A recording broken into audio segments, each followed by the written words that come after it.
Synodic Cycles in Astrology, created, directed, and presented by Reverend Dr. Dikki Jo Mullen. In this video, Dr. Mullen will reflect on the significance of synodic cycles in the astrological chart. Synodic cycles in astrology.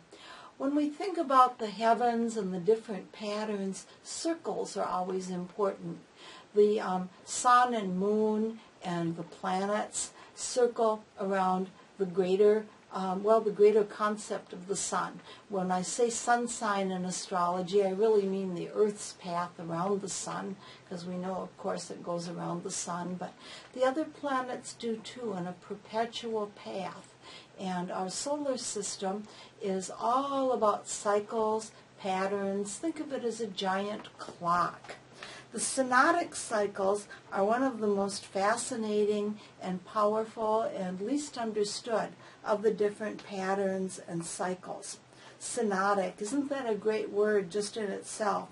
It's from a Greek root word which means traveling and traveling together, and then synod itself means a meeting place. Astrologically, the word applies to one of the earliest and most intriguing of the patterns which measure the flow of events in the celestial sphere, and as above, so below, how they play out during our earthly lives. A synodic cycle is when the sun, moon, or planets are in conjunction, and that means right next to each other. It sets the pace. It creates a foundation for the cycle. And then as they move on, it's like a lifespan or a birth that's renewed when the planets conjoin again. Now they're both moving at different rates. And synodic cycles take place sometimes each month, and others will span long stretches of time. The faster planet kind of stalks or chases the slower one around the zodiac. A long synodic cycle is especially important for different things that happen with the evolution of society. Neptune conjunct Pluto, for example, is about 493 years between the synodic cycle. The last one took place at the beginning of the 20th century. And the long synodic cycle of Neptune and Pluto, if you think about it, all sorts of things happened. Advances in science, automobiles, airplane flight, all of that was happening when Neptune was conjunct Pluto, the very beginning of the 20th century and late 19th century. Because of retrograde patterns, they kind of flirt back and forth with the exact conjunction before the faster planet, which is Neptune in this case, moves on. Long synodic cycles represent great historical development, and the rise and fall of civilizations are here. So are geological changes such as the Great Ice Age and also earthquake activity. Some synodic cycles to ponder include the Jupiter-Saturn conjunction. Now, Jupiter takes about 12 years to go around the sun, and Saturn takes just about 29 Earth years. They conjoin every 20 years, and their 20-year conjunction has been closely linked to the United States presidential death cycle. Remember, in Earth signs, Taurus, Virgo, and Capricorn, this conjunction has been taking place since the 1800s, and the election of Presidents Lincoln, Garfield, McKinley, Harding, later Franklin Delano Roosevelt, and John Fitzgerald Kennedy all took place in 0 years. Now, the cycle was broken when Reagan was elected president in 1980, but it was a close call. There was an assassination attempt, which he survived. And the Jupiter-Saturn conjunction also took place on June 22nd of the year 2000, and the presidential election that year was very volatile, trying to decide whether George W. Bush or Al Gore had actually won the election. It'll be taking place again, and this time it's not going to be in an Earth sign.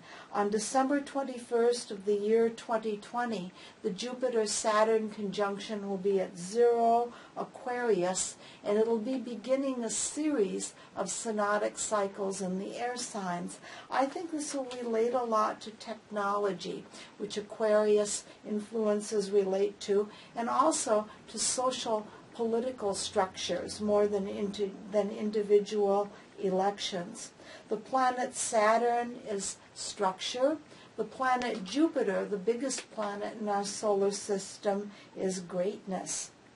Another interesting synodic cycle is the Uranus-Neptune conjunction. That took place in 1821, and the music of joy related to Beethoven's birth and the great composers. And of course, music is the angels. The Jupiter-Pluto conjunction takes place every 12 to 13 years. That synodic cycle took place on August 4th of 1943, and that was very significant in World War II and all of the influences that that's had on society. Jupiter conjoining Neptune relates a lot to spiritual and social changes, and this took place in 1958, and that related, of course, to the very beginning of the civil rights movement. We will have Jupiter conjoining Neptune again on June 6th of 2022, and that's a date range to watch. Uranus conjunct Pluto. Uranus is change, Pluto is death, rebirth, renewal. Takes place about every 138 years. This took place on January 7th, 1966, at the time of the Alaska earthquake activity. Also, Jupiter conjunct Uranus relates a lot to laws. We have a lot going on with the interpretation of laws, as this took place again in 1958. Saturn conjoins Neptune about every 36.4 years. This represents structures and new angles about truth.